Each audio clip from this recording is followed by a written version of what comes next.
পড়ানো হচ্ছে, বা নতুন যদি সংযোজন করা হয় তাহলে দেখা যায় খুব বেশি একটা সংযোজন হয় না, বা আগের বইগুলোকেও বাদ দিয়ে দেওয়া হয় না। তো এক্ষেত্রে আমার প্রশ্ন হচ্ছে যে এত বছর পরে এসেও, এত যুগ পরে এসেও সেই বইগুলোর কি আধুনিকায়নের কোনো দরকার আছে কিনা, এটা নিয়ে আপনাদের মতামত কি? আর আরেকটা কোশ্চেন, সেটা হচ্ছে গিয়ে যে শিবিরের যে প্রোগ্রামগুলো হয় মাঠ পর্যায়ে, তো এখানে কেন হচ্ছে বুদ্ধিবৃত্তিক আলোচনাগুলো করা হয় না? এখানে সবসময় ধরা বাঁধা যেই শরিয়া ভিত্তিক পড়াশোনা বা সিলেবাসের বই, এটার মধ্যে বুদ্ধিভিত্তিক চর্চাটা বেশি একটা থাকে না। আর এখানে দেখা যায় যে ক্লাস 6-এর স্টুডেন্টও একসাথে আমার কর্মশালায় বসতেছে, আবার হচ্ছে ভার্সিটি স্টুডেন্টও বসতেছে। তাহলে সেখানে 6-এর বাচ্চার মেন্টালিটি আর ভার্সিটি স্টুডেন্টের মেন্টালিটি তো সেম না। তাহলে সেক্ষেত্রে কিভাবে, কেন একটা প্রোগ্রামে, একটা কর্মশালায় এদেরকে একসাথে প্রোগ্রাম নেওয়া হচ্ছে, আলাদা কেন নেওয়া হচ্ছে না? জি, অসংখ্য ধন্যবাদ। আপাতত এই প্রশ্নগুলো আমি উত্তর দিই। ভলান্টিয়ার বাইরে মাইক্রোফোনটা অফ রাখতে পারেন, আমরা এই প্রশ্নগুলো অ্যাড্রেস করার পরে বাকি প্রশ্নগুলো নেব। এখানে অনেকগুলো প্রশ্ন আসছে, প্রশ্নগুলো আমি চেষ্টা করবো অডিয়েন্সের প্রশ্নটাকে আর একটু কঠিন করে করা যায় কিনা। ফার্স্ট অফ অল, সিলেবাস নিয়ে প্রশ্ন আসছে, আমি জাহিদ ভাইয়ের কাছে যাব। সিলেবাসের প্রশ্নে আপনারা কি সিলেবাস পরিবর্তন করেন না, নাকি 77-এ যেটা রেখেছেন সেটাই? দ্বিতীয় প্রশ্ন হচ্ছে, সিলেবাসে কি 99টা বই, নাকি কোনো ক্যাটাগরি বেসিস, না সংখ্যার বড় সড়ো, সিলেবাসের টোটাল রূপটা আসলে এক্স্যাক্টলি কেমন, সেটার যে মডিফিকেশন যদি করেন সেটা কেমন করেন, না করে থাকলে কেন করেন না, এটাকে একটু ক্লিয়ার করবেন প্লিজ। জি, ধন্যবাদ।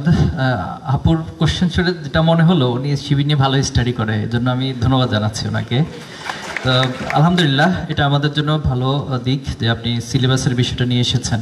আমরা প্রত্যেক বছরই চেষ্টা করি এটাকে রিভিউ করার। প্রত্যেক বছরই আমাদের সিলেবাস একটা কমিটি থাকে কেন্দ্রের, সেটা রিভিউ করে। কিন্তু একটা সিলেবাস তো প্রত্যেক বছর আসলে চেঞ্জ করাটা এটা লজিক্যাল না, এটা যে কোনো ক্ষেত্রে সাধারণত হয়ে থাকে।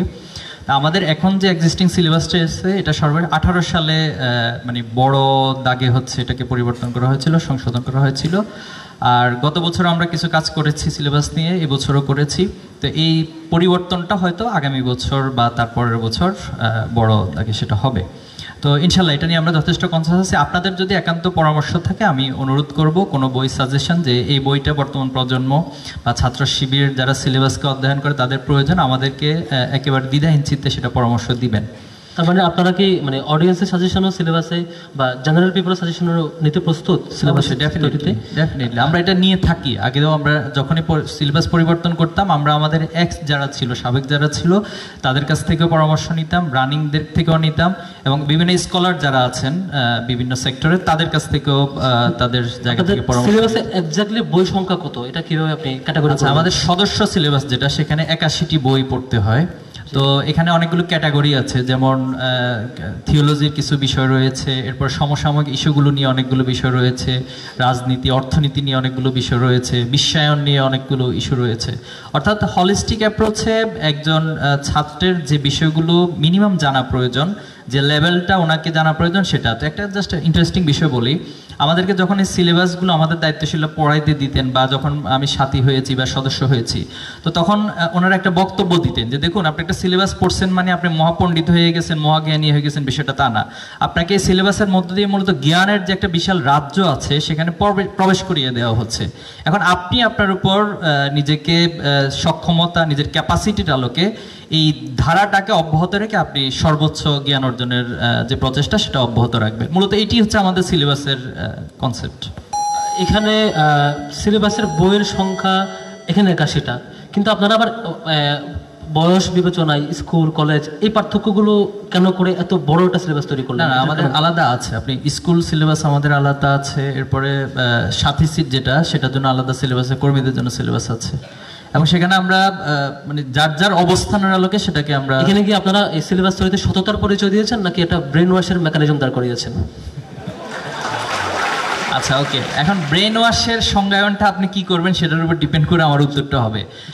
আপনি আগে একটা জিনিস, আপনার ভিতরে অনেক খারাপ কাজ অব্যাহত ছিল, অথবা সাপোজ একটা সহজ, আপনি মাদক আসক্ত ছিলেন, এখন আপনাকে কেউ একজন খুব ভালো করে বুঝিয়ে মাদক থেকে মুক্ত করলো, আপনি এখন একদম ফ্রেশ মানুষ, মাদক মুক্ত মানুষ, তাহলে এটা কি আপনি ব্রেন ওয়াশ বলবেন? তো ছাত্র শিবির তো আসলে ভালো জিনিসগুলোই পুশ করা হয়। আমরা আমাদের যে ক্লাস করছি, একাডেমিক যে আমাদের সিস্টেমটা, এখানে যে সিলেবাস, এর মধ্যে দিয়ে তো আমাদেরকে একটা কোয়ালিটি বিল্ড আপ করা হয়, একটা লেভেলকে আমাদেরকে ফিল আপ করার দেওয়া হয়। তো এই বিষয়গুলো থেকে তো ব্রেন ওয়াশের যে নেগেটিভ সেন্স, সেটা তো বলা যায় না, এটা পজিটিভ সেন্স থেকে বলতে পারি আমরা। অসংখ্য ধন্যবাদ। তার মানে আমরা আশা করছি আপনারা অন্তত জ্ঞানের রাজ্যে প্রাইমারি আইডিয়াটা দেওয়ার জন্য সিলেবাস তৈরি করছেন, জাস্ট একটা প্রাইমারি আইডিয়া এবং ওনাকে প্রবেশ করিয়ে এবং এটাই কনসেপ্ট ছিল, হায়ার সিলেবাসও সাজেস্ট করেন। রাইট, ওকে। একটু অডিয়েন্সের সুবিধার্থে বলে রাখা ভালো, আমাদের মোতাহার হোসেন যিনি সাংবাদিক সমিতির সেক্রেটারি, তিনি আরেকটি প্রোগ্রামের জন্য একটু ছুটি মানে আজকের এই প্রোগ্রাম থেকে বিদায় নিচ্ছেন। আমরা ভাইকে ধন্যবাদ জানাচ্ছি, আজকে অনেকগুলো প্রশ্ন করছে, আমরা অ্যাড্রেস করতে থাকবো প্রশ্নগুলো, এবং একই সাথে তিনি আবার চাইলে আসতে পারবেন প্রোগ্রামটি শেষ করে যদি চলমান থাকে। আমরা প্রশ্ন নিতে চাই, প্যানেলিস্টরা তাদের প্রশ্নগুলো যদিও করেছেন। আমরা এর পরের প্রশ্নে যাব। প্রশ্নটি করব, একটা বলে রাখা ভালো, শিবিরের কাছে প্রশ্ন যা আসছে, কিছু প্রশ্ন ট্রু পলিটিক্যাল, কিছু প্রশ্ন ট্রু থিওলজিক্যাল, মানে এরকম একটা মানে ক্রিটিক্যাল পজিশন আমার মনে হয় খুব কম সংগঠনে ফেস করে, যে একবার রিলিজিয়াস মাসালা নিয়ে প্রশ্ন হচ্ছে, থিওলজিক্যাল কোয়েশ্চেন, আবার ট্রু পলিটিক্যাল কোয়েশ্চেন আসছে, আবার দুইটার মাঝামাঝি দাঁড়িয়ে পলিটিক্যাল যে কন্ডিশন সেটাকে তাদেরকে অ্যাড্রেস করতে হবে। নিশ্চয়ই তারা অ্যাড্রেস করবেন। আমি সরাসরি যাব শিশির মনির ভাইয়ের কাছে। সেটি হচ্ছে, যদিও প্রশ্নটি রাষ্ট্রের কাছে হওয়া উচিত যে ভাস্কর্য কেমন হবে, থাকবে কি থাকবে না, শিবির সেটিকে কীভাবে অ্যাড্রেস করবে, শিবির আদৌ ক্ষমতাসীন দল কিনা নাকি লোক তৈরির কাজ, এখানে একটা ডিবেট আছে। তা সত্ত্বেও এই ভাস্কর্য থাকা না থাকার ব্যাপারে শিবিরের জায়গা থেকে কোনো যদি কোয়েশ্চেন করে আপনি কি উত্তর দেবেন? এটা 100% সত্যি। শিবির বাংলাদেশের সরকার গঠন করার কোনো সম্ভাবনা নেই। সরকার যদি গঠন করতে হয় তাহলে বৃহত্তর রাজনৈতিক দলগুলো করবে, আর ছাত্র শিবির ছাত্র সংগঠন হিসেবে কোনো লেজুর ভিত্তির ছাত্র রাজনীতির পক্ষে নয়।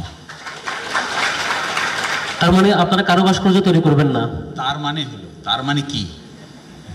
তার মানে হলো এই মানে যে ঢাকা বিশ্ববিদ্যালয় এখানে সেইখানে ভাস্কর্য থাকবে কিনা এইটা নির্ধারণ করবে যারা ক্ষমতায় যায় তারা। সেই সিদ্ধান্ত নেওয়ার দায়িত্ব কি শিবিরের? শিবির কি পারবে কোনো জায়গায় ভাস্কর্য থাকবে কি থাকবে না সিদ্ধান্ত নিতে? এটা হবে রাষ্ট্রীয় পলিসির উপর নির্ধারণ করে। আর কোনটা ভাস্কর্য আর কোনটা মূর্তি, এই নিয়ে বিরাট বিস্তৃত আলাপ আলোচনা আছে। থিওলজিস্টদের মধ্যেও অনেক তফাৎ আছে, পার্থক্য আছে। এই জন্য যেহেতু ছাত্র শিবিরের সঙ্গে এটা প্রাসঙ্গিক নয়, সুতরাং এখানে সুনির্দিষ্ট স্ট্যান্ড নেওয়ার কোনো প্রয়োজনীয়তা আমি দেখছি না। তবে এতটুকু দেখছি, কোনো রাজনৈতিক দল যদি ক্ষমতায় যায় তাহলে তারা রাষ্ট্রের পলিসি নির্ধারণ করবে, আর শিবিরের মূল কাজ হবে এই রাষ্ট্র সঠিকভাবে পরিচালনা করার জন্য উপযুক্ত ম্যান পাওয়ার সাপ্লাই করা। অসংখ্য ধন্যবাদ। এখানে দাড়ি, টুপি, তারপর হচ্ছে প্যান্ট, কিছু সিমটমস নিয়ে কোয়েশ্চেন করা হয়েছে। আমি প্রশ্নটা একটু কঠিন করতে চাই, সিমটমসকে না করে একেবারে এটা প্রিন্সিপালকে কোয়েশ্চেন করতে চাই যে থিওলজির ব্যাপারে আমি মির্জা গালিব ভাইয়ের কাছে প্রশ্নটি করব। থিওলজির ব্যাপারে আসলে শিবির কোন স্কুল অফ থট ফলো করে বা এটা কিভাবে করে? এই যে রিলিজিয়াস মাসালাগুলো নিয়ে শিবির কতটুকু ফ্লেক্সিবিলিটি ছেড়ে দেয় অথবা কতটুকু লিমিটেশন দেয়, এটা একটু ক্লিয়ার করবেন কিনা? এখানে প্রশ্নটা আসে যেহেতু ছাত্র শিবির ইসলামিক ইডিওলজি ফলো করে, একটা ইসলামী ছাত্র সংগঠন, কাজেই তার কর্মী সমর্থক কিংবা মেম্বার যারা সদস্য তারা ইসলামী বিধিবিধান কতখানি পালন করবে। তো এখানে ইসলামের মধ্য থেকে কোশ্চেনটা তো ফিকের কোশ্চেন, হালাল হারাম, কোনটা ওয়াজিব, কোনটা সুন্নাহ, কোনটা মুস্তাহাব। এবং এইখানে ইসলামের যেই ফিকি স্কুল, এটা তো একটা স্কুল না, মাল্টিপল স্কুল আছে, তাই না? এখানে হানাফি ফিকি স্কুল আছে, শাফি আছে, মালিকি আছে, হাম্বলি আছে। আকিদার ক্ষেত্রে 3টা ভিন্ন ভিন্ন স্কুল আছে, ইসলামের সুফি স্কুলের কিছু নর্ম আছে। আবার একই ফিকি স্কুলের মধ্যে ডিফারেন্ট যারা ইস্তেহাদ করছেন তাদের ইস্তেহাদে মত পার্থক্য আছে। যেমন কোনো একটা ইস্যুতে আপনি হানাফি ফিকের মধ্যে 2টা-3টা ওপিনিয়ন পাবেন, মালিকি ফিকের মধ্যে 2টা-3টা ওপিনিয়ন পাবেন। তো এখানে ছাত্র শিবির 2টা জিনিস ফলো করে। একটা হলো যে এই ডিফারেন্স অফ ওপিনিয়নের মধ্যে কে কোনটা ফলো করবে সেটার ক্ষেত্রে শিবির কালেকটিভলি কোনো স্ট্যান্ড নেয় না। এখানে তার জনশক্তি স্বাধীনভাবে তার জাজমেন্ট ইউজ করে তার মতো করে তার ফিকি স্কুল ফলো করতে পারবে, এটা হলো 1। এবং 2 হলো যে শিবির তার সাংগঠনিক বাধ্যবাধকতা এটাকে লিমিট করে ফরজ এবং ওয়াজিব যেই জায়গায় একটা কমন আন্ডারস্ট্যান্ডিং আছে, এখতলাফ নাই, যে মত পার্থক্য ব্যতিরেকে সকল অধিকাংশ অলমোস্ট অধিকাংশ মুস্তাহিদরা যেখানে এগ্রি করছেন যে এটা ফরজ, এটা ওয়াজিব, সেই জায়গাটাতে শিবির তার সাংগঠনিক বাধ্যবাধকতা দেয় তার জনশক্তির ব্যাপারে, বাইরের লোকদের ব্যাপারে না।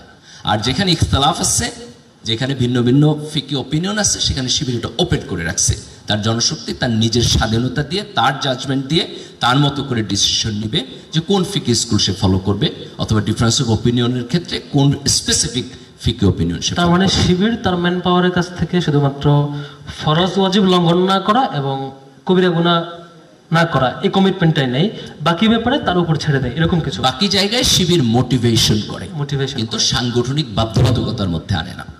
রাইট। তার মানে শিবিরের মনে করেন একটা শিবিরের সমাবেশে জনশক্তিরা প্রোগ্রাম করলো, তারপর নামাজ পড়তে গেল, আপনি কি এটা বোঝাচ্ছেন এখানে কেউ আমিন জোরে বলবে, কেউ আসতে বলবে, কেউ মানে 8 রাকাত 12 রাকাত 20 রাকাত, আমি আরো স্পেসিফিকলি সব মতের মানুষের এখানে ইনক্লুড করবে? হ্যাঁ, আমি আরো স্পেসিফিকলি বলি যে ধরেন আমি শিবিরের মধ্যে একটা ইসলামিক প্রোগ্রাম করতেছি, সেখানে আমি নামাজের ফিক শেখাবো, তো সেখানে আমাদের পক্ষ থেকে কোনো স্ট্যান্ড থাকবে না যে আপনি স্পেসিফিকলি কোনটা শেখাবেন। এটা হচ্ছে আমাদের, আপনি যে আলেমকে এখানে ইনভাইট করবেন, তিনি তার নলেজের জায়গায় যদি আপনার দুইভাবে যাইতে পারেন, সকল ফিকি স্কুলের মাসলা আনতে পারেন, অথবা মোস্ট কমন, অথবা উনি যেটাকে মোস্ট পারফেক্ট মনে করেন। তো এর ফলে আপনি দেখবেন যে শিবিরের লোকদের মধ্যে কেউ হানাফি ফিক ফলো করে, কাউকে আপনি আহলে হাদিসও পাবেন। So there are different school তারা ফলো করে। আমরা এটাকে কখনোই একটা স্পেসিফিক মনোপলির জায়গায় নিতে চাই না। এটা কি শিবিরের দুর্বলতা না শিবিরের স্ট্রেংথ? কি মনে করেন? অফকোর্স এটা স্ট্রেংথ। এর ফলে যেটা হচ্ছে সেটা হচ্ছে যে আমরা একটা জিনিসকে অনার করতেছি, যে ইসলামের মধ্যে ফিকি ইখতিলাফের একটা বড় জায়গা আছে, তাই না? একটা হিস্টোরিক কারণ আছে যে কেন এটা ডেভেলপ করলো। এবং সেকেন্ড হইলো যে আমরা সমাজের ভিন্ন ভিন্ন ফিকি স্কুলের মধ্যে লোকেদেরকে এখানে আনলাম, এখানে একটা ইনক্লুসিভিটি তৈরি হলো। জি, অসংখ্য ধন্যবাদ।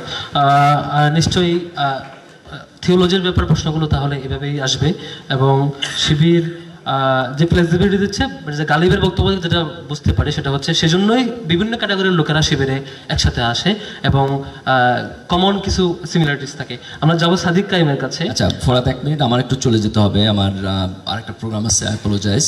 আর কালকে আবার আমার সকালে ফ্লাইট, আমি উইল গো ব্যাক। সো আমি জাস্ট 2 মিনিট একটু অ্যাড্রেস করে, যদি সবাই আমাকে এক্সকিউজ করে, তো আমি চলে যাব। জি, প্রথম পয়েন্ট হলো, আমি ঢাকা বিশ্ববিদ্যালয়ের ছাত্র শিবিরকে ধন্যবাদ জানাই আজকের এই প্রোগ্রাম আয়োজন করার জন্য।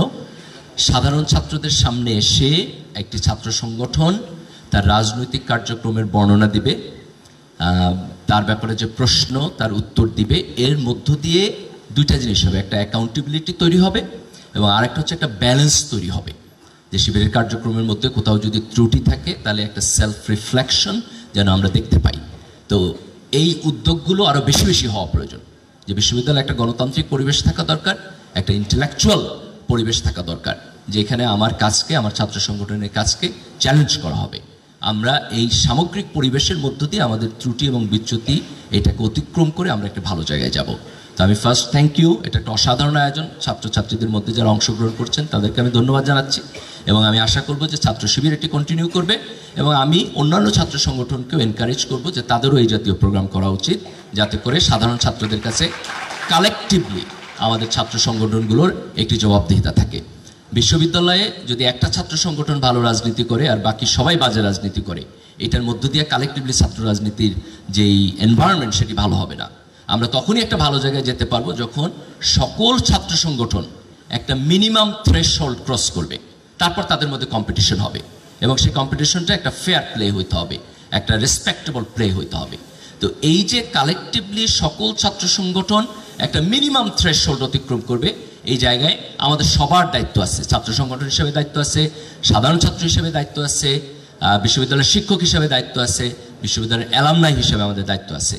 আমি আশা করব যে আমরা সবাই এই দায়িত্ব পালন করব, এবং আমরা এই জুলাই যে গণ অভ্যুত্থান এর স্পিরিটকে ধারণ করে আগামী দিনে সকল বিশ্ববিদ্যালয় ক্যাম্পাসে এবং আমাদের জাতীয় রাজনীতিতে আমরা একটি জাতীয় ঐক্যের পরিবেশ এবং একটি ভালো গণতান্ত্রিক পরিবেশ পাবো, এই আশাবাদ ব্যক্ত করে আমি শেষ করছি। সবাইকে ধন্যবাদ। আল্লাহ হাফেজ। আসসালামু আলাইকুম রহমতুল্লাহ। অসংখ্য ধন্যবাদ জানাচ্ছি মির্জা গালিবকে। তিনি মোটামুটি যতক্ষণ ছিলেন ভালোভাবে উত্তর দেওয়ার চেষ্টা করেছেন। আমরা এখন প্রশ্নগুলোর দিকে যাব। আরেকটি প্রশ্ন বাকি ছিল, সেটি হলো সাদিকের কাছে প্রশ্ন আসছে যে দায়িত্বশীল নির্বাচন হওয়ার পর তিনি কান্না করার কারণ কিংবা এই প্র্যাকটিসটা আপনার দিক থেকে কান্নার মনে হয়, আরেকজনের দিক থেকে সেটা কিউরিসিটি থাকে, এক্স্যাক্টলি কান্নার কারণটা কি বা এই পরিবেশটা কেন হয় বা হয় কিনা আদৌ? হ্যাঁ, ধন্যবাদ। ইসলামী ছাত্র শিবিরের আপনারা যদি গঠনতন্ত্র পড়েন, এখানে 34 নম্বর ধারা, আমি বারবার বলছি এটা একটু আমাদের পড়া দরকার। এখানে দায়িত্বশীল নির্বাচনের কিছু গুণাবলীর কথা বলা আছে, যে গুণাবলীগুলোর ভার অনেক বেশি। কেউ যদি শিবিরের নেতা নির্বাচিত হয় তাকে এই গুণাবলীগুলো থাকতে হবে, তাকে আমানতদার হতে হবে, তাকে যোগ্য হইতে হবে, তাকে হচ্ছে দায়িত্বের অনুভূতি সম্পন্ন হইতে হবে, অনেকগুলো গুণাবলীর কথা এখানে উল্লেখ আছে। তো এই যে দায়িত্বটাকে আমরা একটা আমানত হিসেবে মনে করি, তো আমরা প্রত্যেকে মনে করি আমাদের যে যোগ্যতা, সেই যোগ্যতায় ঘাটতি আছে। তো এত বড় দায়িত্ব যখন আমার কাছে চলে আসছে, আমি কি আসলে পারবো কিনা, মানে আপনাকে ইন্টারাপ্ট করবো, সেটা হচ্ছে দায়িত্বের ভার কি এরকম যে আপনাকে কিছু কাজ করতে হয়, খুবই কমপ্লেক্স কাজ, টাকা উঠাইতে হয় সাবেকদের কাছ থেকে, এটা আবার খরচ করতে হয়, আবার অডিট করতে হয়, আবার যেহেতু আলাদা যা আসছে, আবার এগুলোর আবার রেগুলার প্রোগ্রামে আপনাকে প্রশ্নের মুখোমুখি হইতে হয়, এই জন্য এটা ভারী মনে করেন? নাকি এখানে আপনার কাছে রিসোর্স এবং এটার ইউটিলাইজেশন নিয়ে আপনার কোনো ফিউচার জবাবদিহিতার কারণে ভারী মনে করেন? এক্সাক্ট কারণ কোনটা? দুটাই। একটা হচ্ছে এখানে হোলিস্টিক কাজ এবং এটার যে রিসোর্স ইউটিলাইজেশন, দুইটার জন্য আমি অ্যাপ্রোপ্রিয়েট কিনা, এই সামগ্রিক ভাবনাগুলোর কারণে এটা হচ্ছে নিজের কাছে অনেক বেশি ভার মনে হয়। সেই জায়গা থেকে আমাদের এখানে যখন দায়িত্ব আসে, সে অনেক বেশি ইমোশনাল হয়ে যায়। দায়িত্বটার যথাযথ আমানত সে পালন করতে পারবে কিনা, কারণ যেহেতু এখানে ব্যক্তির তার কোনো চাওয়া পাওয়া নাই, তার চাওয়া পাওয়া হচ্ছে সে যে অবস্থায় রিসোর্সটাকে পেয়েছে সেটার প্রপার ইউটিলাইজেশন সে করতে পারবে কিনা। সেই সেন্সিটিভিটি থেকে, সে আমানতদারিতা থেকে তার কাছে এটা অনেক বড় বোঝা মনে হয়। তো সেই জায়গা থেকে সে অনেক বেশি ইমোশনাল হয়ে যায়। তো যেহেতু এখানে আমাদের যে শিবিরের যে রাজনীতিক, আমাদের যে এখানকার সৌন্দর্য, এখানে আমরা কেউ শিবির থেকে নেওয়ার জন্য আসি না। আমি যে অন্যান্য ছাত্র সংগঠন যেটা হয়, কেউ যদি একটা পদ পায়, তার অনেক পারপাস থাকে, আমি এর মাধ্যমে এই জিনিসগুলো অর্জন করব, অথবা আমার এই হচ্ছে জিনিসগুলো আসবে। কিন্তু শিবির আমরা এখানে দেওয়ার জন্য আসি। আমি এখানে শিবিরের পদবি দিয়ে আমি এটা করব ওইটা করব, এই গেইন করা আমাদের পারপাস থাকে না। তার মানে এখানে আপনারা একটা অর্গানাইজেশনাল কালচার ডেভেলপ করছেন, যেটা একটু নিউ থিং আমাদের কাছে, বাট এটা আপনারা এটা প্র্যাকটিস করতে পারেন ভালো। ওকে, আমরা সেভাবে ধরে নিচ্ছি। আমরা অডিয়েন্সের কাছে এই পাশটাতে এখন যাব, তবে তার আগে লাস্ট প্রশ্ন, সেটা হচ্ছে শিশির মনিরের কাছে।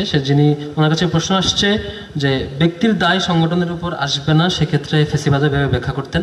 এখন কোন প্যারামিটার থাকলে ব্যক্তির ভালো ক্রেডিট সংগঠন নিবে, আবার কোন প্যারামিটার থাকলে ব্যক্তির খারাপ জিনিস সংগঠন নিবে না? এটা কি এমন যে হচ্ছে আপনি বলতে চাবেন একটু পরে যে হচ্ছে সংগঠন তার সাংগঠনিক সিদ্ধান্তে এটা করে নাই, সেজন্য দায় নিচ্ছে না, আর ভালোটা সাংগঠনিক সিদ্ধান্ত নিচ্ছে, এমন কিছু? হ্যাঁ, এটা it's a very complex legal jurisprudence. যেমন ধরুন, এই জুলাই বিপ্লবের সময় একজন শাহবাগ থানার ওসি, সে গুলি করেছে। তার এই গুলির জন্য আমরা ঢাকা মহানগর ডিএমপি কমিশনারকে লায়াবল করতে পারবো কিনা? আর ঢাকা মহানগর ডিএমপি কমিশনারকে যদি লায়াবল করি, তাহলে তার উপরে ইন্সপেক্টর জেনারেল অফ পুলিশকে আমরা লায়াবল করতে পারবো কিনা? হ্যাঁ, আইনে বলছে এটা করা যাবে যদি একটা কমন স্ট্রাকচার এস্টাবলিশ করা যায়। কমন স্ট্রাকচার অর্থাৎ ঢাকা শাহবাগের ওসি যে গুলি করেছেন, এই গুলিটার ডিসিশনটা হয়েছে ইন্সপেক্টর জেনারেল অফ পুলিশের অফিসে। That instruction was given to the DMP commissioner and that instruction was subsequently relayed to the Shahbag police station. তাহলে শাহবাগ পুলিশ স্টেশনের কোনো পুলিশ অথবা কোনো অফিসার যদি গুলি করে থাকে, তাহলে তার জন্য inspector general of police will be held responsible. এটা হলো কমন স্ট্রাকচারের মধ্যে যদি থাকে, আর কমন স্ট্রাকচারের মধ্যে ইনস্ট্রাকশনের কারণে যদি হয়ে থাকে, তাহলে এই লায়াবিলিটিটা বর্তাবে শুধুমাত্র ওই ব্যক্তির উপরে না, তখন লায়াবিলিটিটা বর্তাবে তার হায়ারার্কির উপরে। তাহলে প্রশ্ন দাঁড়ালো, কোনো একটা রাজনৈতিক দল যদি এরকম সিদ্ধান্ত নেয়, কোনো একটা সরকার যদি এরকম সিদ্ধান্ত নেয় যে ছাত্রদেরকে যে কোনো মূল্যে কন্ট্রোল করতে হবে, গুলি করে, স্নাইপার দিয়ে গুলি করে হলেও কন্ট্রোল করতে হবে, তাহলে এই সিদ্ধান্তটা যদি মন্ত্রী পরিষদে হয়ে থাকে, তাহলে মন্ত্রী পরিষদের every person will be similarly liable যেমন করে একজন ওসি গুলি করেছে, একই লায়াবিলিটি হবে তার। তাহলে এখানে দাঁড়াবে, এখন দেখতে হবে যে ছাত্র শিবির যদি এমন কোনো সিদ্ধান্ত নেয় যা সেন্ট্রালি একটা ডিসিশন নিল, এই ডিসিশনটা ঢাকা বিশ্ববিদ্যালয়ে কমিউনিকেটেড হলো, ঢাকা বিশ্ববিদ্যালয়ের রেফরমান হলে একটা অফেন্স হলো, তাহলে এই অফেন্সের দায়িত্ব নিতে হবে ঢাকা বিশ্ববিদ্যালয় শিবিরকে, তার দায়িত্ব নিতে হবে কেন্দ্রীয় শিবিরকে। কিন্তু তা যদি না হয়ে থাকে, কোনো একটা ইন্ডিভিজুয়াল ব্যক্তি যদি ইন্ডিভিজুয়াল অফেন্স করে থাকেন, তাহলে তার দায়িত্ব নিশ্চয়ই টোটাল শিবিরের উপর বর্তানো ঠিক হবে না, টোটাল সরকারের উপর বর্তানো ঠিক হবে না। এবং উনি বলছেন যে অন্যান্য দলেরাও একই কাজ করে থাকে। হ্যাঁ, বিগত সরকারের আমলে ছাত্রদেরকে যে কোনো মূল্যে কন্ট্রোল করে ডান্ডা মেরে ঠান্ডা দেওয়ার যে policy, it was a policy taken by the government, therefore the government will be held responsible. আর যদি এটা কোনো পলিসি এমন হতো, কোনো ব্যক্তি বিশেষের পলিসি, তাহলে আপনি রেসপন্সিবল করতে পারতেন না। That is what is the fine distinction. অসংখ্য ধন্যবাদ জানাচ্ছি।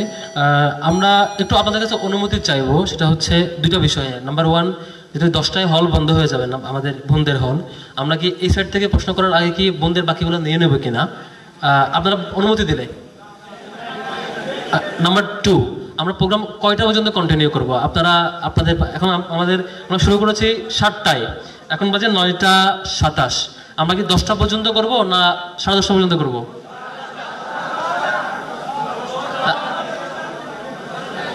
তাহলে আমি একটা প্রিন্সিপাল ধরে দিই, আমরা সিমটমস বেসিসে প্রশ্ন নিব না, আমরা প্রিন্সিপাল বেসিসে প্রশ্ন নিব। আপনি প্রিন্সিপালকে কোয়েশ্চেন করবেন, এটা কেন হয় নাই, ওটা কেন হয়েছে।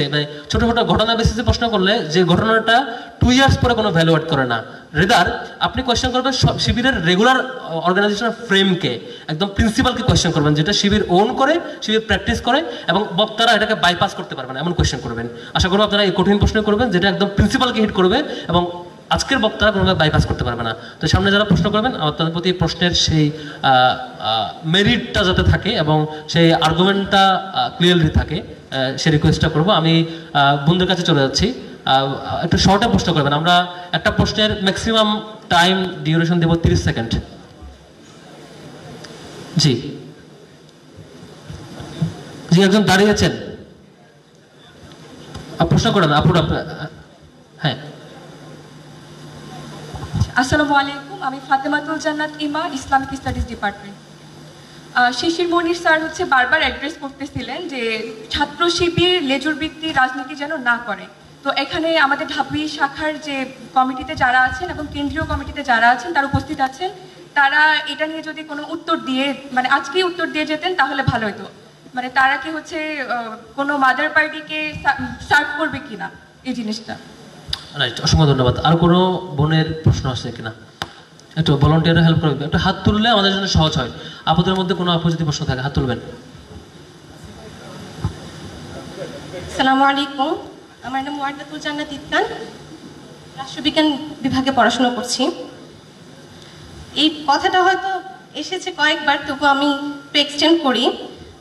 শিবিরের কেউ যদি প্রভাব বিস্তারের রাজনীতি বা হল দখলের রাজনীতি করতে চায়, তাহলে হচ্ছে তাদের ব্যাপারে আপনাদের যারা নেত্রী পর্যায়ে যারা আছেন তাদের অবস্থান বা পদক্ষেপ কি হবে? কারণ হচ্ছে আমি কয়েকদিন আগে আমার বাড়িতে গিয়েছিলাম, তো আমি চট্টগ্রাম কলেজের মহসিন কলেজের দেয়ালে দেখেছি সবখানে শিবিরের নাম লেখা হয়ে গেছে। এখন তো তারা এখনো ক্ষমতায় আসেনি, ক্ষমতায় আসলে কি তারা এই ধরনের কোনো ক্ষমতার সুযোগের অপব্যবহার করে রাজনীতি মানে করার সুযোগ আছে কিনা? ধন্যবাদ। অসংখ্য ধন্যবাদ। আর কোনো বোনের প্রশ্ন আছে কিনা? একটা হাত তুললে সহযোগিতা হয় একটু প্লিজ। আচ্ছা, তেমন কেউ যেহেতু নাই, আমি আরেকটা কোয়েশ্চেন করি। আমরা যদিও আমাদের প্রিন্সিপাল ছিল একদিন একটা প্রশ্ন করবো, এরপরে আপনার সম্মানার্থে আমরা প্রশ্নটা নিচ্ছি। ধন্যবাদ। আমাদের হচ্ছে মানে ক্যাম্পাস কেন্দ্রিক চিন্তাভাবনা করলে যে ক্যাম্পাসগুলোতে হল আছে, রানিং রাজনীতি যারা করে, যারা পাওয়ার প্র্যাকটিসে থাকে না, মানে গভর্নমেন্টে থাকে না, তারা হলে থাকতে পারে না। তো সেই ক্ষেত্রে শিবিরের মানুষজন হলে থাকে, ইভেন হচ্ছে ছাত্রলীগে পোস্টেডও আমরা পেয়েছি। তো শিবির যে হচ্ছে হলে থাকে, সেক্ষেত্রে আমরা দেখি যে একটু আগেও বলা হয়েছে ছাত্র শিবির হচ্ছে খুব ভালো কাজ করে, এটা নিয়ে ট্যাগ দিলে সমস্যা নাই। কিন্তু আমরা তো দেখি যে অন্যান্য কাজগুলোতেও বলে, যেমন হচ্ছে জঙ্গি তৎপরতা, আগুন সন্ত্রাস বা যেটাই হোক, সেটাও কিন্তু শিবিরের সাথে ট্যাগ করেই হচ্ছে বলে। তো সেই ক্ষেত্রে হচ্ছে মানে ভালো খারাপ দিয়ে আমি জাজ করতেছি না, ওই ক্ষেত্রে হলে থাকার দরুন যেমন আবরার ফাহাদ হত্যা বা আমাদের ছেলেদের হলগুলোতে মাঝে মাঝে দেখা গেছে পুরা রাত নির্যাতন করে সকালে হল থেকে বের করে দেওয়া হয়েছে। তো শিবির যেহেতু ছিল হলে, সেক্ষেত্রে তাদের ভূমিকা কি ছিল? আবার এক্স্যাক্টলি আপনারা বলছেন শিবিরের অনেকে যেহেতু হলে ছিল, শিবির সন্ধ্যায় যখন কাউকে টর্চার করা হতো শিবিরের ভূমিকা কি ছিল? এক্স্যাক্টলি তাই। ওকে, আর কোনো বন্ধুদের প্রশ্ন আছে কিনা? হাত তুলবেন প্লিজ, কোনো বন্ধুদের প্রশ্ন থাকলে একটু হাত তুলবেন। ওকে, আমরা সম্ভবত এটি শেষ প্রশ্ন, আমরা একসাথে হাত তুলতে চাই, এরপর আর কারো প্রশ্ন নতুন করে দেবো না। আর কোনো বন্ধুদের প্রশ্ন আছে? একটু হাত তুলবেন, এটা সর্বশেষ প্রশ্ন। জি আচ্ছা, আসসালামু আলাইকুম, আমি উইমেন্স ডিপার্টমেন্ট। আমার কোশ্চেন ছিল, শিবির তো হচ্ছে কি ইসলামিক মতাদর্শ হচ্ছে কি মানে পালন করে, তো তাহলে হচ্ছে কি গণতান্ত্রিক ব্যাপারটা নিয়ে হচ্ছে কি আপনাদের মতামতটা হচ্ছে কি কি? কারণ এটা তো হচ্ছে কি ইসলামে হচ্ছে কি জায়েজ না, এটা গণতান্ত্রিক তো হচ্ছে কুফরের মতো হচ্ছে করে আপনাদের মত কি? আর সংস্থার যে ব্যাপারটা, ছাত্রী সংস্থা মানে কি ধরনের আপনাদের কি কোনো রাজনীতি ইসলামে হচ্ছে কি রাজনৈতিক? আপনার প্রশ্নটি সম্ভবত পুরোটা বোঝার সুযোগ হয়নি, একটু দ্বিতীয় অংশ বুঝছি। ছাত্রী সংস্থা নিয়ে প্রশ্ন করছেন, সেটি কেমন ধরনের সংগঠন? প্রথম অংশটি পুরোপুরি বোঝা যায়নি। গণতন্ত্র ও ইসলাম, এক্স্যাক্টলি তাই। গণতন্ত্র নিয়ে, হ্যাঁ গণতন্ত্র দিয়ে আপনাদের মতামতটা কি? কারণ ইসলাম হচ্ছে কি জায়েজ নেই। ওকে, আমরা এখন সরাসরি আসবো হচ্ছে এই পাশে। আমরা আর কোনো বোনের প্রশ্ন নিচ্ছি না, সম্ভবত আর কেউ নাই কোনো বন্ধুদের মধ্যে। আমরা এই পাশটাতে আসি, এই পাশটাতে। আমরা সালাম আলাইকুম। জি, আমি দর্শন বিভাগ। আমার প্রশ্ন হচ্ছে, আপনারা বারবার বলছেন যে আপনাদের সভাপতি এবং সেক্রেটারি সিলেক্টেড না বরং ইলেক্টেড, কিন্তু আমরা ইতিপূর্বে দেখে এসেছি সেক্রেটারি সভাপতি হচ্ছে, অফিস সম্পাদক সেক্রেটারি হচ্ছে, সাহিত্য সম্পাদক অফিস সম্পাদক হচ্ছে। ওকে, এখন 31 ডিসেম্বরের সেটআপে যদি আমরা দেখতে পারি জাহিদুল ইসলাম সভাপতি হয়, অফিস সম্পাদক সেক্রেটারি হয় এবং সাহিত্য সম্পাদক অফিস সম্পাদক হয়, তাহলে শিবিরে আমি শিবিরের কেউ না হয়েও যদি আগাম বলে দিতে পারছি, তাহলে শিবিরের গণতন্ত্র এবং নির্বাচন পদ্ধতিকে প্রশ্নবিদ্ধ করা যায় কিনা? ধন্যবাদ। দারুণ একটি প্রশ্ন করেছেন। আমি এরপরে এই পাশটাতে একটু আসবেন প্লিজ, আমরা একটা স্ক্যাটার নিতে চাই এই পাশটাতে। জি, ভলান্টিয়াররা যারা দিচ্ছেন একটু সব পাশ থেকে যাতে রিপ্রেজেন্টেশন থাকে একটু চেষ্টা করবেন। আসসালামু আলাইকুম, আমি ফজলাল আব্দি, ইন্টারন্যাশনাল বিজনেস ডিপার্টমেন্ট। আমি গতকাল আর কি শিক্ষার্থী সংসদে একটা ক্লিপ দেখলাম যে আপনারা 2006 সালে ঠিক এরকম ভাবে প্রোগ্রাম করছিলেন এবং মির্জা গালিব ভাই ফরাদ ভাইয়ের পজিশনে ছিলেন আর কি। তো আমরা দেখছিলাম যে আপনারা এরকম ব্রিলিয়ান্স করছেন, তারপরে সায়েন্স ফেস্টিভ্যাল সবকিছুই করছেন এবং 2009 সালের আগে পর্যন্ত আপনাদের সেরকম ভাবে অপারেশনের কাছাকাছি রাখা হয়নি, কিন্তু আপনাদেরকে যখন অপারেশন করা হইলো, তাহলে এখন যেমন আমরা একটা হাইপ দেখতে পাচ্ছি যে সবাই আপনাদেরকে পছন্দ করে, তখনও নিশ্চয়ই এরকম একটা অবস্থান ছিল, কিন্তু আপনারা যখন এটা হারানো শুরু করলেন, সাধারণ স্টুডেন্ট এবং জনতা আপনাদের পাশে এসে কেন দাঁড়ায়নি? আপনারা কি এমন ভুল করছিলেন বা আপনাদের কোনো মিস্টেক ছিল কিনা, এবং আপনারা এটা আইডেন্টিফাই করতে পারছেন কিনা যে আপনারা আবার ভালো পজিশনে আছেন, এটা আবার হারাই ফেলবেন কিনা, বা এটা শুধুমাত্র ভাসমান কিছু কিনা বা সারফেস লেভেলে কিছু কিনা, বা মানুষ আপনাদেরকে হৃদয় থেকে গ্রহণ করে না কেন বা কিভাবে করতে পারে, এইরকম কোনো প্ল্যান আপনাদের আছে কিনা? ধন্যবাদ। জি, আমরা উত্তরে যাব, তার আগে সর্বশেষ প্রশ্ন নেব এখান থেকে, মাঝখান থেকে, এই পাশটাতে মাঝখানে একজন।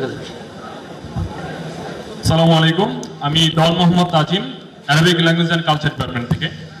আমার প্রশ্নটা হচ্ছে, শিবির কি আসলে একটা ইসলামিক সংগঠন? কারণ ইনস্ট্যান্ট স্টেজের মধ্যে রানিং 4 জন ছাত্রনেতা, কিন্তু একজনকেও দেখে বোঝার উপায় নাই যে আপনারা কোন একটা ইসলামী সংগঠনের লিডার। এখন এই ক্ষেত্রে দায়টুপি নিয়ে যে প্রশ্নটা কিছুক্ষণ আগে আসছে, তো সেটা যে উত্তরটা দিচ্ছেন সেটা আমাদের মনোভূত হয়নি, কারণ দাড়ি টুপি এবং যেই টাকনুর যে বিষয়টা, এটা নিয়ে কিন্তু আসলে কোনো মাঝাবে কোনো পার্থক্য নাই। এটা আর আমরা যেখানে রাজনীতি করছি এটা ভারতীয় উপমহাদেশে ইসলাম পন্থা। জি, শোনা যায়? আপনার প্রশ্ন বুঝছি। আসলে ভারতীয় উপমহাদেশে ইসলাম পন্থা মানেই কিন্তু এটা চলে আসে। এখন এখানে যদি আমরা মিশরের উদাহরণ দিই, সেটা তো হয় না। তো এটা একটা বিষয় গেল। এক্স্যাক্টলি কোশ্চেন কোনটা, মানে কোশ্চেন হলো এটা যে ইসলামী সংগঠন কিনা, শরিয়ার ক্ষেত্রে কেমন প্র্যাকটিস করে সেই ক্ষেত্রে এটা আমি আরেকটু স্পেসিফিক করি যে আপনারা স্টেজে যে 4 জন আছেন রানিং ছাত্র নেতা, আমি তৃণমূলের কথা বাদ দিই, তৃণমূলে তারা অনেক কিছু না জানতে পারে, কিন্তু আপনাদের সমস্যাটা কোথায়? আপনাদের মধ্যে লেবাসটা নেই। এক্স্যাক্টলি আপনি মিন করছেন, এটা ইসলামিক ফ্রেমের একটা মানে ফেসিয়াল রূপ থাকতে হয়। বাহ্যিক অ্যাপিয়ারেন্সটা কেন আপনাদের এরকম দেখ? শিওর আপনার প্রশ্নটি নিচ্ছি, আমরা সরাসরি উত্তরে যাব। এখন যারা প্রশ্ন করার জন্য রেডি হচ্ছেন তারা রেডি থাকেন, তবে আমরা 30 সেকেন্ডের বেশি করার টাইম দিব না কোনো প্রশ্নেই। এই জন্য আপনি এক্স্যাক্টলি কোন লাইনটা করলে প্রশ্নটা বোঝা যায় সেভাবে প্রস্তুত দিন। আমরা উত্তরে যাব। সর্বপ্রথম আমি জাহিদুল ইসলাম ভাইয়ের কাছে যাব যে হল দখলের রাজনীতি আপনারা করতে চান না, করবেন না। চট্টগ্রাম কলেজে আপনাদের নাম দেওয়ালের নাম সাটানো আছে, চিকামারা আছে, এটা কি আপনার দখলদারিত্বের রাজনীতি কিনা বা দখলদারিত্বের ফাংশনটা কেমন এক্স্যাক্টলি, এটা প্রশ্ন আসছে, এটা একটু উত্তর দেবেন প্লিজ। আচ্ছা, চিটং এর হল দখলের করেছেন অভিযোগ আর প্রমাণ দিয়েছেন হচ্ছে ওয়ালে রাইটিং। আমি বুঝলাম না দুইটার সাথে অভিযোগ আর প্রমাণের সাথে মিলটা কতটুকু সঙ্গতিপূর্ণ। তো আমি আপনাকে বলি যে 5 তারিখ তো আমরা আলহামদুলিল্লাহ এখানে সবাই সাক্ষী। 5 তারিখ সারাদিন কী ঘটেছে। তো 5 তারিখ রাত 12টায় আমরা আমাদের সকল শাখাগুলোকে নিয়ে অনলাইনে মিটিং করেছিলাম এবং সেখানে আমরা স্পষ্ট নির্দেশনা দিয়েছিলাম কোনো ধরনের মিছিল, কোনো ধরনের শোডাউন, কোনো ধরনের হল দখল, কোনো ক্যাম্পাস দখল, এটা যে শাখা করবেন, যারা করবেন তাদের বিরুদ্ধে আমরা ব্যবস্থা নেব। আমি জানি না এই ধরনের ডিসিশন কোনো ছাত্র সংগঠন দাবি করতে পারবে কি না যে এই ডিসিশন বা এই নির্দেশনা তারা তাদেরকে দিয়েছে। আমরা দিয়েছি আলহামদুলিল্লাহ, সেটা আমরা পেরেছিও। এখন চিটংয়ের প্রশ্নটা আসছেন, এখানে যারা চিটংয়ের আছেন বাসিন্দা, এনারা যেটা হয় জেনেটিক্যালি একটু বিপ্লবী চেতনাধারী হয়। ওকে, মানে কাউকে কেয়ার করতে চান না, আর নির্যাতিত জুলুমও চিটাগাংয়ে বেশি হয়েছে। সব কিছু মিলে তাদের একটা প্রবণতা আছে, কিন্তু আমি বলছি না যে এই প্রবণতাটা আপনি যে অভিযোগ করেছেন সেটার সাথে প্রুভড না, সেটা কখনোই প্রুভ না। আমরা সেটাকে কন্ট্রোল করার চেষ্টা করেছি এবং এখন পর্যন্ত আলহামদুলিল্লাহ চিটাগাং কলেজ, মহসিন কলেজ সবগুলোতেই ছাত্র শিবির কখনো দখল বা এ ধরনের রাজনীতি করছে না। আমি এটা দায় নিয়ে বলছি আপনাকে।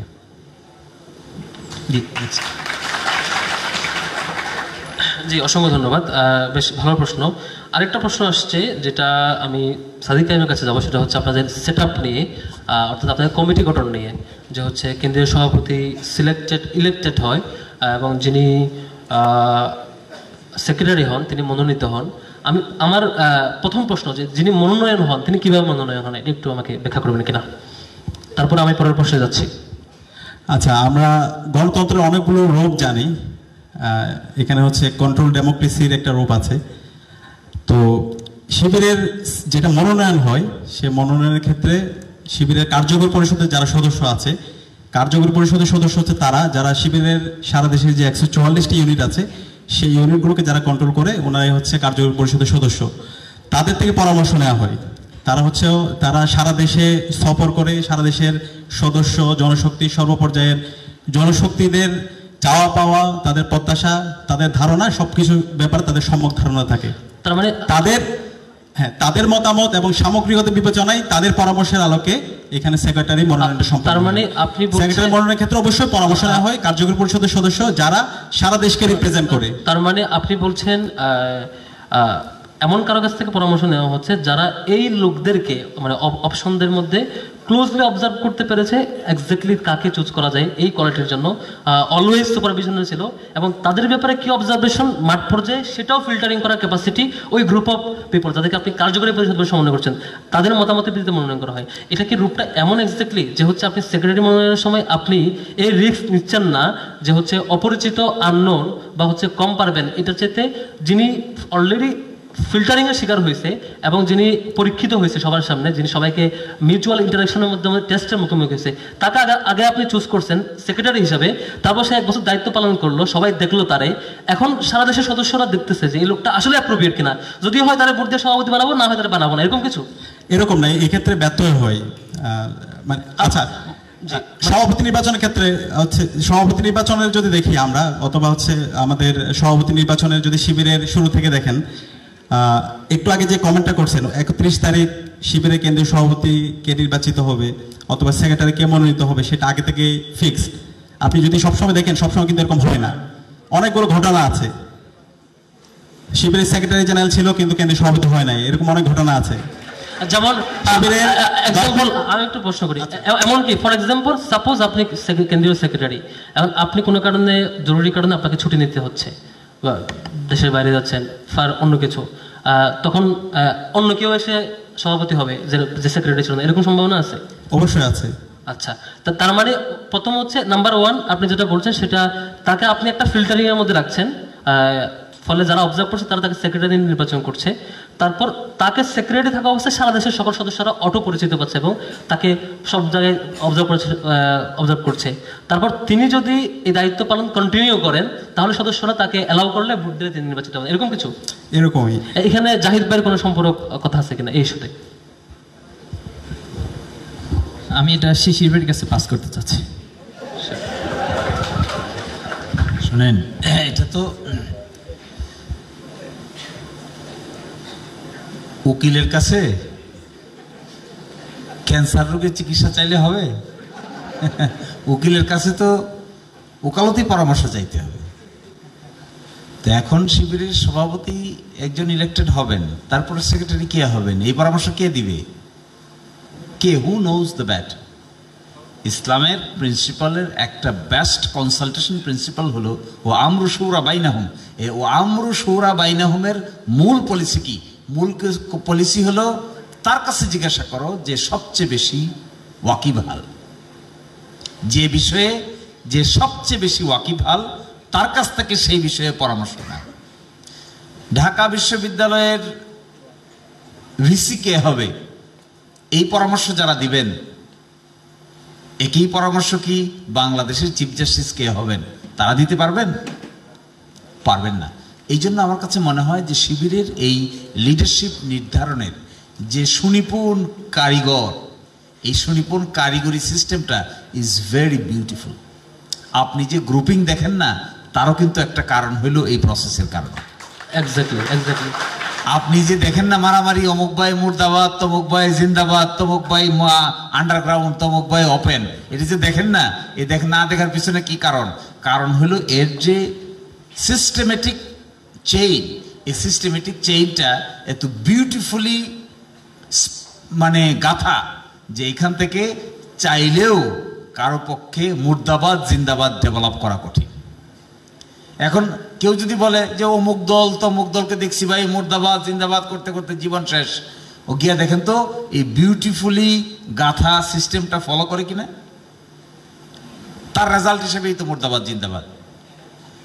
এই জন্যই যে এই সিস্টেমটা এখানে করা হয়েছে, এই সিস্টেমটা স্পেশাল, অর্গ্যানিক অ্যান্ড স্পেশাল।